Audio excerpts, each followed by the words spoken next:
I be trying to concentrate on the work that I've been doing. Me and our crews, we're working on a movie. We got the comedy, stand-up comedy shows showing on Cluster TV, Folsom.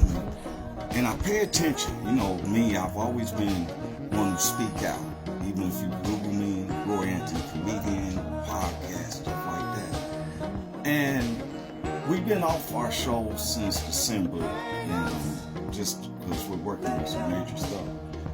And I just been paying attention. And I said, you know what? I'm going to take these 10 minutes. And I got to talk about something my view. I didn't want to say nothing. I'm constantly paying attention to the politics.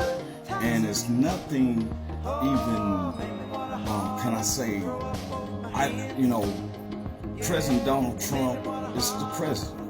I didn't vote for him. I didn't vote for the Democrats. I tell everyone I'm an independent. This time I actually wasn't swayed. I voted independent party, the Green Party, Jill Stein, because it had the brother who was the vice president. But see, y'all didn't pay attention to that. And so I wasn't going to pick for neither one of them. And what I've paid attention to is I've been looking at all of the situations unfolding when a lot of people, let's talk about like even the Latino community, the Cubans, the Venezuelans and everything. I heard some of the Cubans was not voting for Kamala Harris because like this one was describing her, I don't vote for the witch. The witch put people in jail. I vote for Donald Trump, right? And you didn't even read into the policies.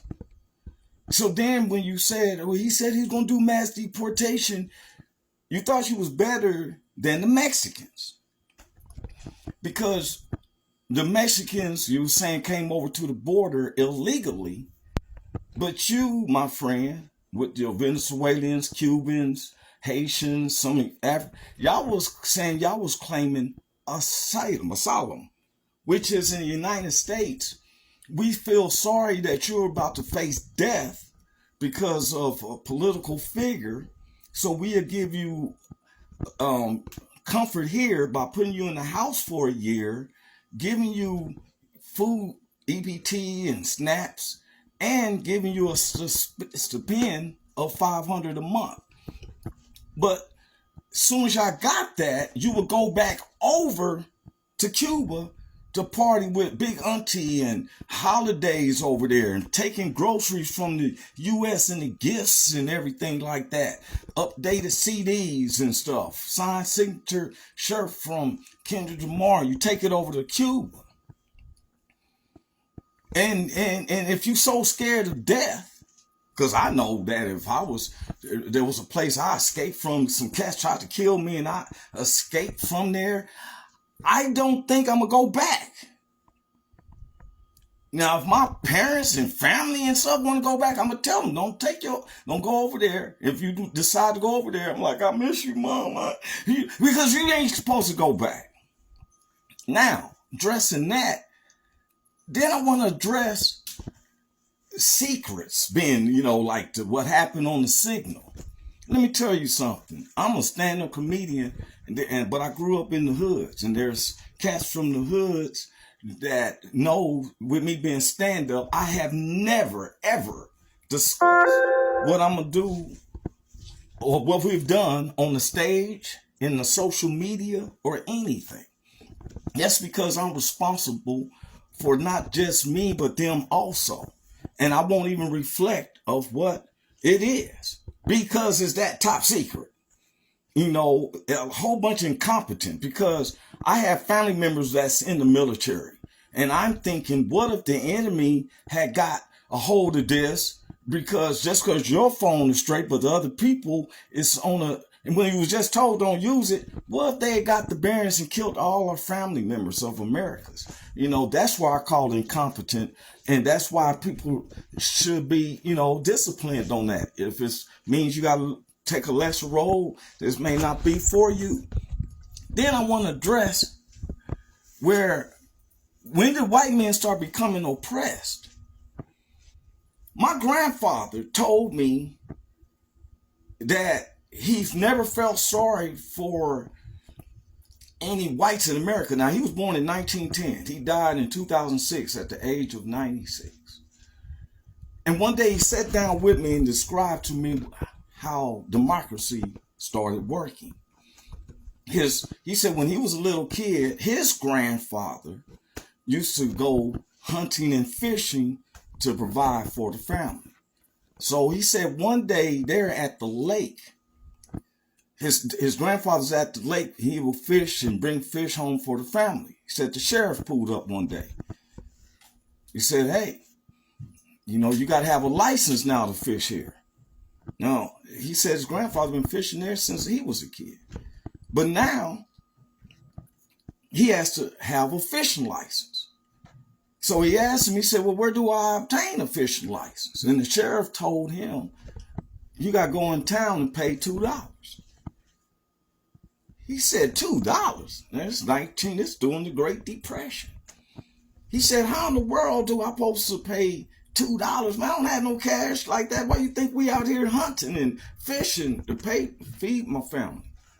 He said, well, Farmer Ben is needing help on his farm. He said he's willing to pay, here it is, 50 cents a day, but holding a week. So that way he can make sure that the work is done in the 2 weeks, and gave him $5.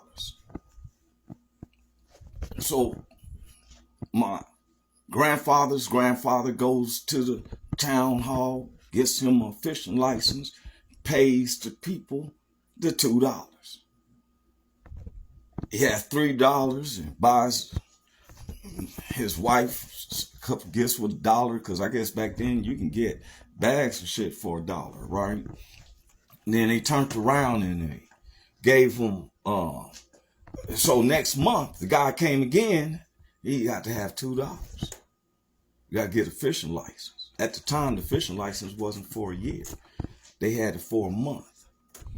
So now they got to keep working for this farmer that by the almanac, what he's paying them 50 cents a day, he's basically making $50 to $100 a day. Then I like to address just one more thing. It's about the young white teenager who was killed by the black teenager in Texas. Now you get a bunch of people, racist guys, white guys coming at like blacks, like you want to protest on something. Look, man, this was an unfortunate incident.